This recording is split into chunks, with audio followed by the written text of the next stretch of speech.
Isang nakakagimbal na audio recording ang inilabas sa publiko na umani naglalaman ng boses ni Pangulong Kuting Jr. kaugnay sa mga transaksyon na may kinalaman sa mga irregularidad at katiwalian. Ayon sa mga eksperto, malinaw na tinatalakay sa recording ang ilang iligal na kasunduan na may kinalaman sa paggamit ng pondo ng bayan. Ang nasabing recording ay unang ibinunyag ng isang whistleblower na dating malapit sa administrasyon. Hindi maiiwasang mag-init ang mga usapin sa social media at maging sa Senado. Ilang mambabatas ang nananawagan ng agarang magsagawa ng imbestigasyon upang alamin ang katotohanan sa likod ng kontrobersyal na audio recording. Kung totoo ang laman ng recording, kailangang managot ang sinumang nasa likod ng mga katiwaliang ito. Atin ni Senadora Risa Hontiveros. Samantala, tumanggi pa ang palasyo na magbigay ng opisyal na pahayag, ngunit inihayag ng sampahan ng kaso ang nag-leak ng recording. Sa kabila ng pananahimik ng Malacanang, nananatiling mataas ang tensyon sa publiko at oposisyon. Patuloy ang panawagan para sa transparency at katarungan, lalo na't ang nasabing audio recording ay tinuturing na isang mabigat na ebidensyang maaring magdulot ng malaking dagok sa kasalukuyang administrasyon. At yan nga ang balitang ating pagkakatutukan. Ngunit bago ang lahat, siguraduhin mag-subscribe at i-hit ang notification bell para sa patuloy na pagtutok sa mga silap ng bagong balita sa tunay na boses ng masa.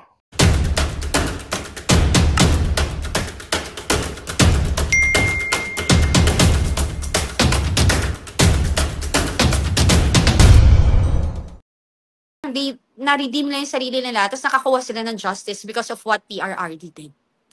And nobody can erase that. And also, si PRRD lang ang kayang murahin ng mga oligarchs at kayang takutin at uliin niya kapag hindi nagbayad ng taxes. Katulad ni Lucio Tan. Only President Duterte ang gumawa niyan. So, marami. Alam na naman ng mga, ng mga palangga natin. Okay, may katanungan si Crisanto Very relatable Rizada. kasi siya eh. Relatable siya eh. Totoong tao siya. Relatable. Yung, easy to... Hindi siya plastic. To makatao. Hindi siya plastic. Yun. At Yun yung very important there. Hindi siya... At hindi siya addict. Yes, di siya addict. Ayaw niya ng kriminal. And, ano siyang tao? Fair siyang tao. Straightforward. I can see that. Yes, totoo siyang tao. Walang tawag dito? Walang pa motherly statement katulad ni Bangag. Correct. Yes. Ito Hindi na siya pa-cute. Hindi siya pa-cute. Gusto mo bumalik tayo sa pag-ibig? Ayan, no? Si Crisanto Sige, let's talk about love. Sabi ni Crisanto Rizada, money or love? Both. Ano yung money or love? Money or love daw. Ano daw pipiliin mo? Money or love? Marunong naman ho kaming magtrabaho. So, love. Love. Hindi, siguro, pero ako, I will answer that honestly. Okay? Yeah. Pag bata ka kasi, mag-a-agree ka. Pag, nung bata ka, like when 16, 17, 18, you don't care about money. Why? Kasi sinusunod mo yung puso mo. Kasi hodang walang pera yan, kung pwedeng bigyan mo ng pera yan, kasi mahal mo, gagawin mo yon. Tutulungan mo, right? Kasi like ako, yung jowa ko, pareho kami walang pera. Kaya nga sabi ko kanina, we help each other, we grow together. O mag-work tayo pareho para may pang-date tayo, mga ganyan-ganyan. Pero kung tatanungin niyo ako ngayon, if I am available with my status or whatever, pipiliin ko naman yung ka-level ko na may pera, may pera ng konti. Okay. I mean, yung pipiliin ko naman, ayoko naman yung bumuhay, no?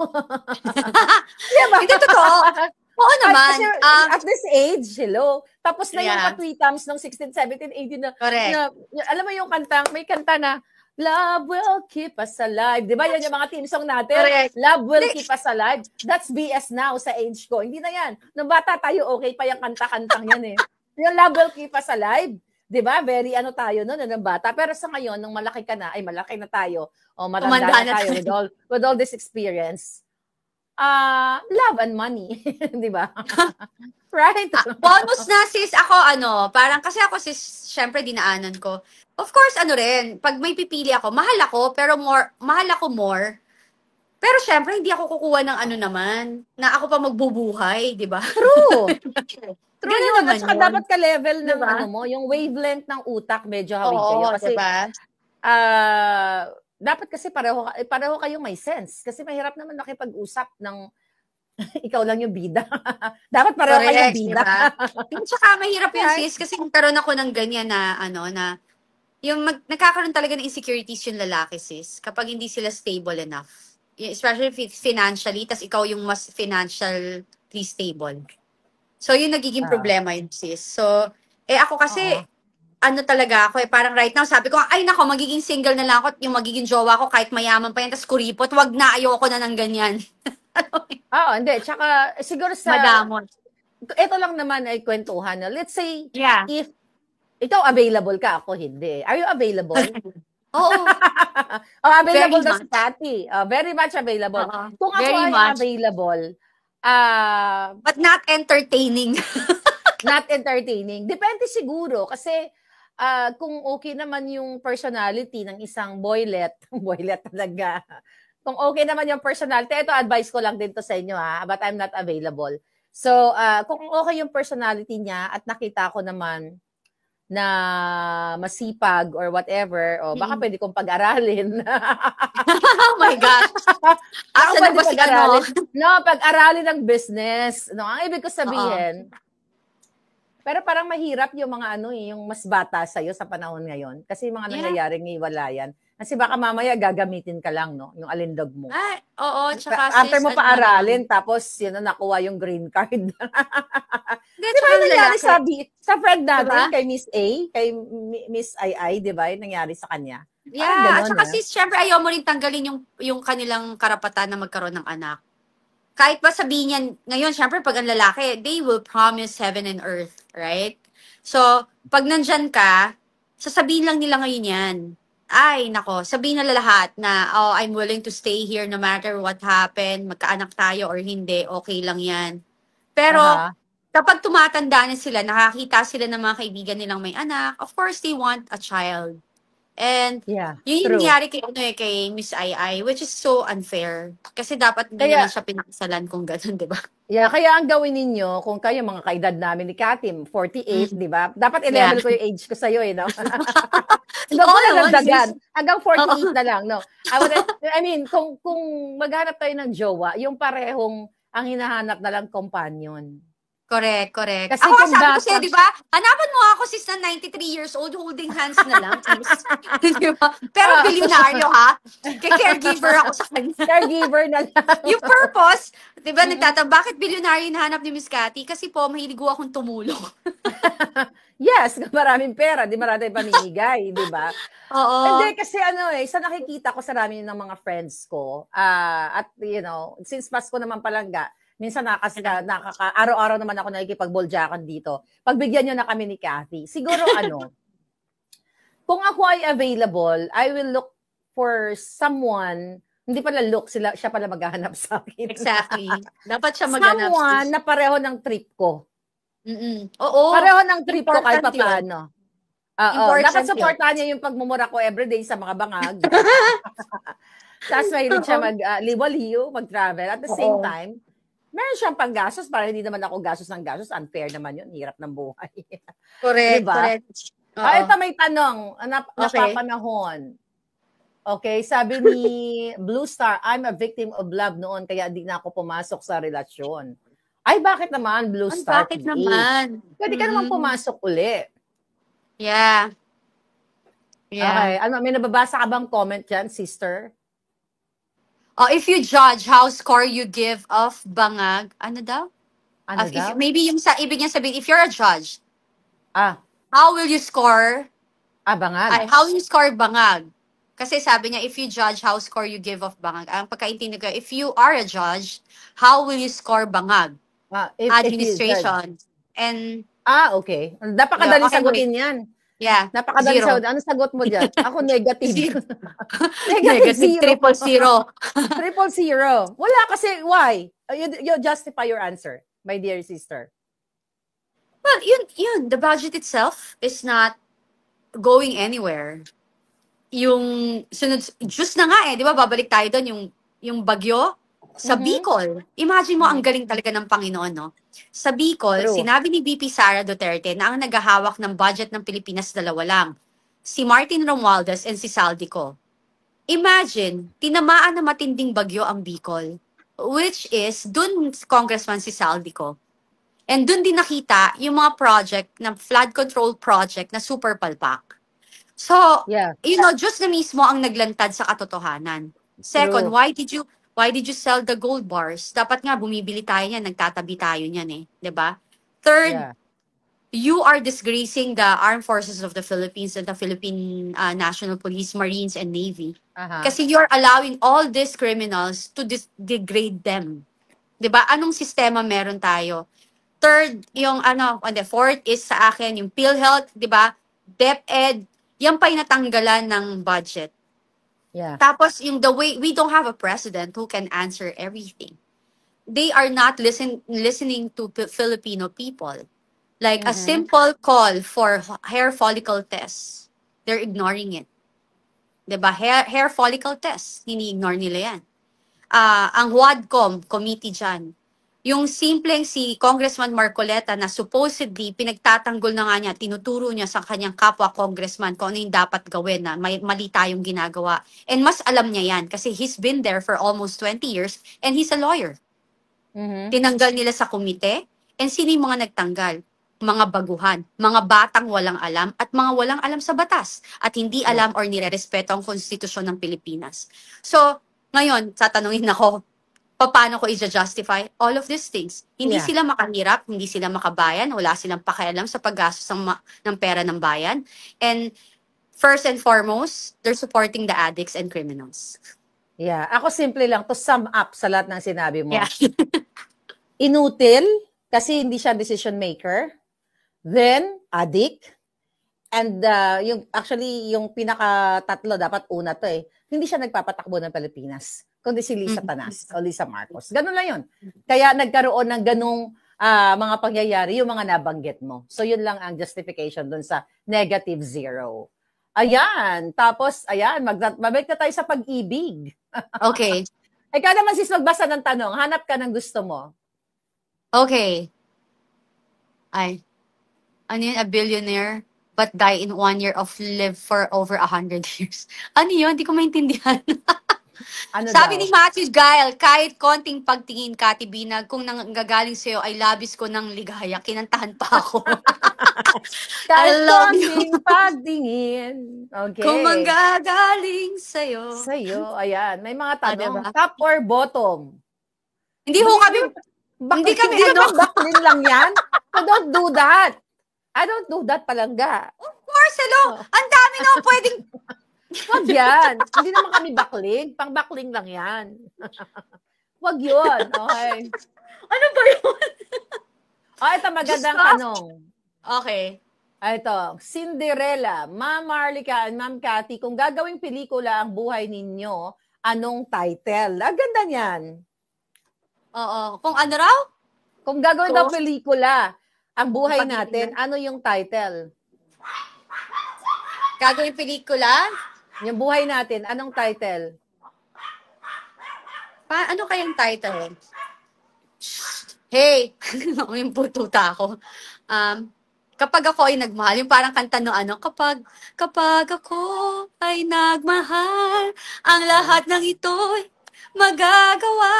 Para sa bayan siya sa pag-ibig, di ba? Di magbabago. Kapag ako ay nagmahal. Yan yung title? Ako hindi. Brutal ako Sa tanong mo, Cinderella. Patay ka pag minahal kita, ganun. No, kasi, in general, politics. Kasi nga, siguro pag wala na si Libanag, Maharlika, ang babaeng gumurgor sa mga bangag.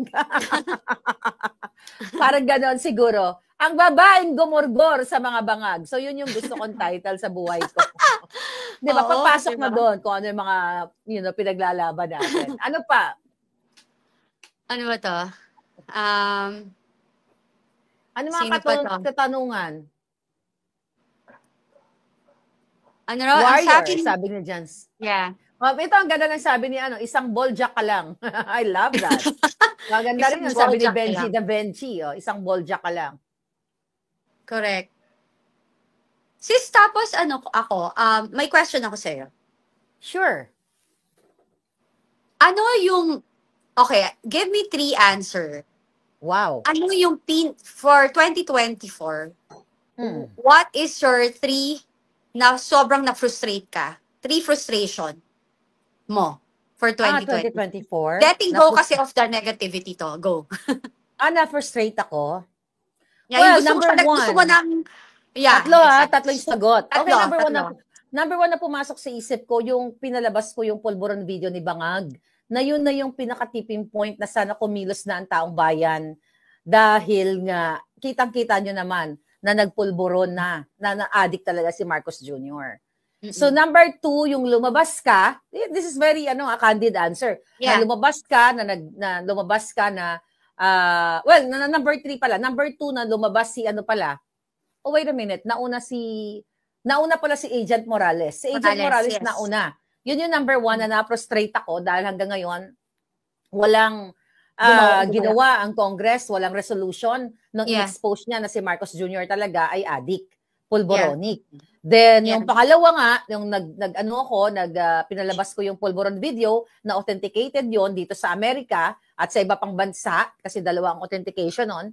So, then yung pangatlo na lumabas ka na sobrang grabe yung mga taong pinag-usapan ka talaga na ikaw mismo ay isang reliable resource person or witness na nagsasabi na walang takot na sinasabi mo na minsan sa buhay mo ay inimbita ka ni Lisa Marcos at ni Marcos Jr. sa kanilang bahay at inalok ka na magsingot ng pulburon. At ang dami mong revelation, Miss Cathy B. Diba? In-expose mo yung Special Assistant to the President, si Lagdameo, hindi na sa pulburon, yung pangaras sa'yo. At in-expose mo si Marcos. So, those are my frustrations. Kasi, as a vlogger, as a fighter, na makatakas kayo sa kadikan, yun talaga, parang asan kayo? Although yung mga palangga natin nandito, dapat ang taong bayan ay yun na yung pinaka-tipping point. Parang really, lumabas na lahat ng mga witness. Itinataya yung buhay like you and Agent Morales. Kayong dalawa kasi nandyan kayo. Pero wala pa rin. So nakaka-frustrate. But still, we're still fighting. Ikaw naman. Ako sis yung syempre, we're talking about like politics connect sa politika, diba? Oo. I'm very disappointed with all the people that I know sa ng mga politician na kaibigan. Naging considered ko na ina-idolize ko. Tsaka, alam mo yun na I thought that will really fight for what is right. Na isantabi, yung una, na isasantabi nila yung kung kaibigan man nila or malapit nilang kaibigan or kapamilya nila yung mga taong gumagawa ng mali. Second, yung Congress I never expected na magiging ganyang kababoy.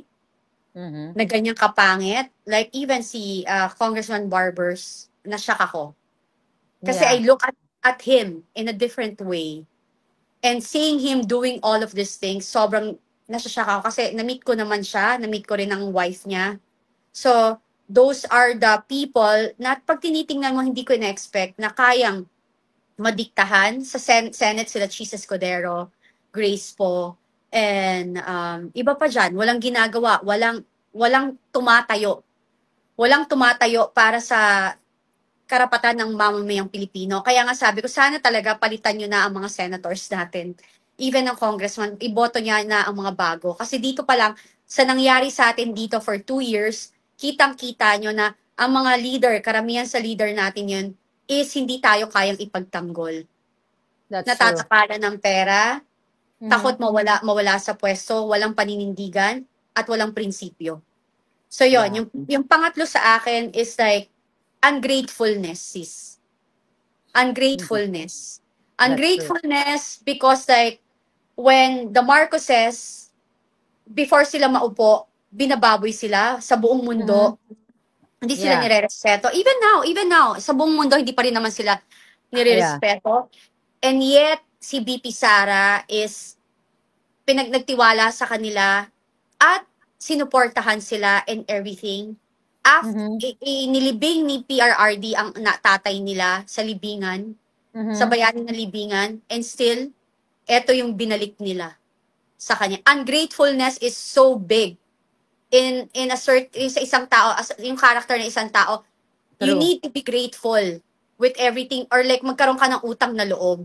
Kasi kung ikaw itself, ganito lang, mga kababayan, kung yung kayo, kung si BP Sara, ang Duterte, after lahat ng ginawa ng mga Duterte sa kanila, wala silang pakialam at sinasaktan na tuloy-tuloy nilang pinapersecute, tayo pa kaya na hindi nila kilala at wala silang relasyon, wala talaga silang pakialam sa atin. Yeah. Wala silang pakialam sa inyo. Hindi nila kayo close. Hindi nila kayo kilala. Kaya nangyayari ito sa Pilipinas because they don't care. Yun lang, sis. Siguro, tama ka doon. At sabi nga ng mga nag-comment, kailangan mangyari. That's true. Lagi ko naman sinasabi. Kailangan talaga mangyari na ma-expose yung pagiging bangag nila, ma-expose ang Congress, ang Senate, lahat ng mga issue na ngayon pinag-uusapan natin, mga high crime, smuggling, kidnapping, and everything. Kasi nga ito yung magiging grounds for you guys to act now. Na hindi yun nahahayaan na magkaroon tayo ng ganitong klaseng pamumunong addictus na gobyerno. So kailangan kasing, paulit-ulit natin sasabihin, kailangan mangyari ito, kailangan ma-frustrate muna tayo para magkaroon tayo ng victory. How about that? Diba? Correct. Oo, kaya may kapalit ito later on. Ganun naman Wala namang successful na, let's say, revolution o successful sa career mo kung hindi ka dumaan dun sa mga struggles. So, which is so sad lang na kailangan mo nang may mamatay, maguto, may maanod sa baha, may manakaw silang bilyon-bilyon para maging victorious tayo. But you're right, mga palangga. Gising naman ng Diyos at hindi niya tayo pababayaan. So, yun lang. That's why we're here. Hindi kami nagsasawa kahit na minsan nakakapagod at frustrated talaga tayo. Right? Correct. May nagtanong, sis, if mag-switch daw tayo ng body, if you two will switch body for a week, what will you guys do? Oh my God. Ikaw muna sumagot bago akit. Gusto mo ba makipag-switch? Yun yung tanong. Oo naman! Bakit hindi? Ano tanong mo? Sige, sino nagtanong na? Ikaw talaga. Sino nagtanong hold on. Sino nagtanong na si Palaga? Okay. Lauren Carlos Suba. Lauren, bakit ka naman nagtanong-tanong ng ganyan? Okay, go. Ikaw, sis. Okay. Dahil nasa Amerika ako, gugurgurin ko lalo lahat.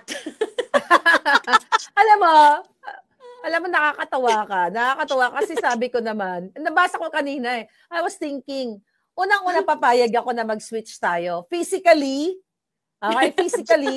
pag magkapareho na tayo ng katawan, maglalakad ako naka two-piece papuntang Malacanang.